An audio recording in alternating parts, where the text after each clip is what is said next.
Good morning. As promised, this is the highlights of the panel I went to about Space Milkshake. This is the crowd that was watching the panel. And at the end, I'm going to put a link to Sam1 Helen's channel, which has the whole panel, whole hour.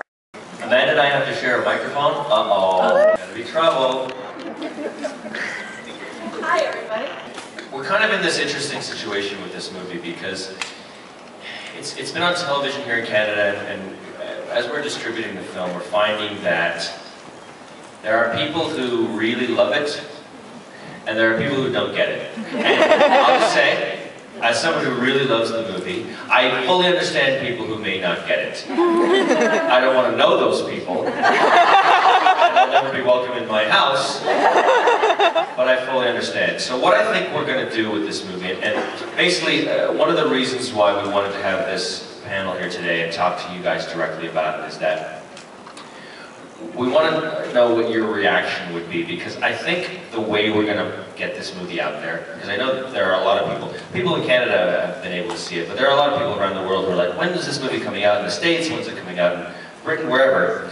And I think instead of doing the traditional distribution of a film, I think what we're going to do is we're going to set up a website, we're going to have a nominal little fee, and anyone, anywhere in the world can download the movie and watch it. I mean, what do you I think that's the way to do it. I mean, look, the sci-fi genre has always been a genre that is always in the forefront of changing things, changing the rules, doing things differently, and let's cut out the middleman. I mean, these people who don't understand the brilliance of a movie about a rubber duck that comes to life and tries to kill everyone on the spaceship. He's also in love with a man tapping. I mean,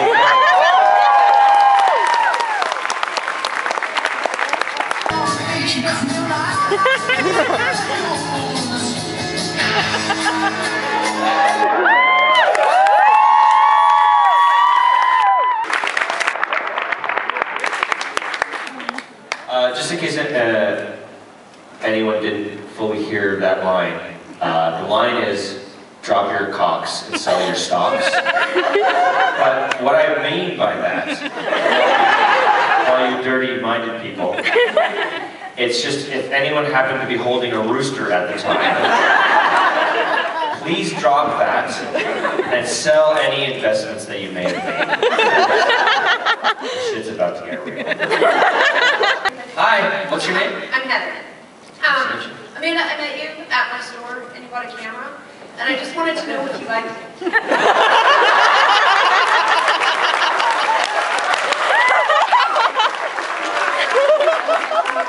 No. Yes, thank you. Okay. Thanks so much. Also, Amanda, and I didn't say this when I met you because I was all, but you're awesome. You were really sweet. The store on Granville Island in the net loft, right? Yeah. I just wanted to say that I have a small person and that I am trying to raise her in genre, and your work is totally one of those things that makes it easy to actually raise a small girl in genre.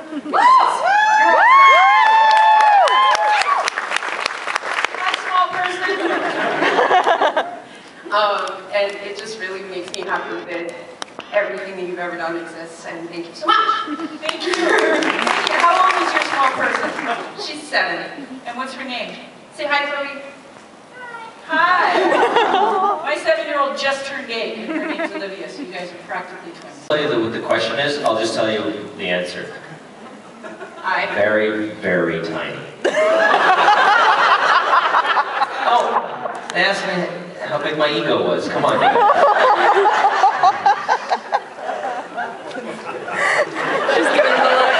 That's a look of disapproval. That is a look of disapproval. Oh, and Rodney McKay.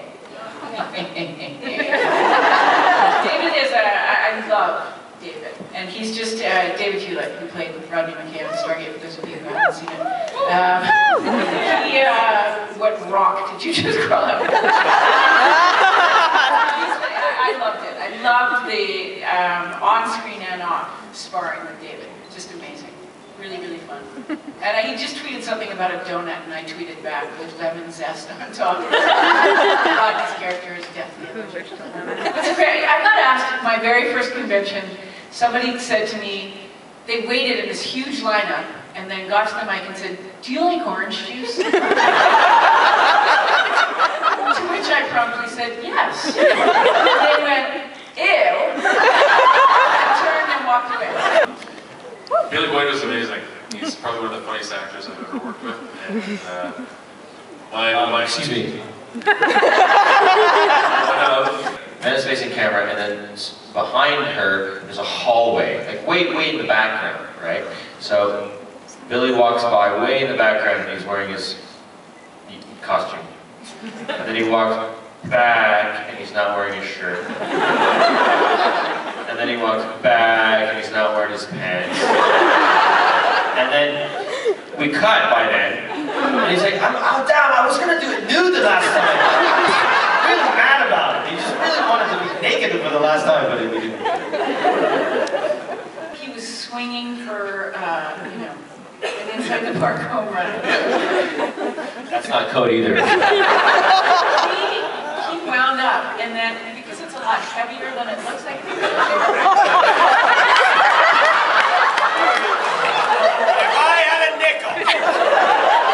I have a question about Sanctuary.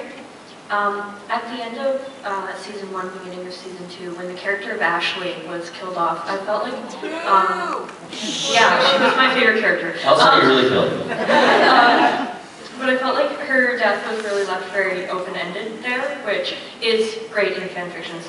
But I was wondering if there were originally plans for the character to come back, and what changed. There were plans to bring her back, and we had tried to get Emilia for a few different episodes.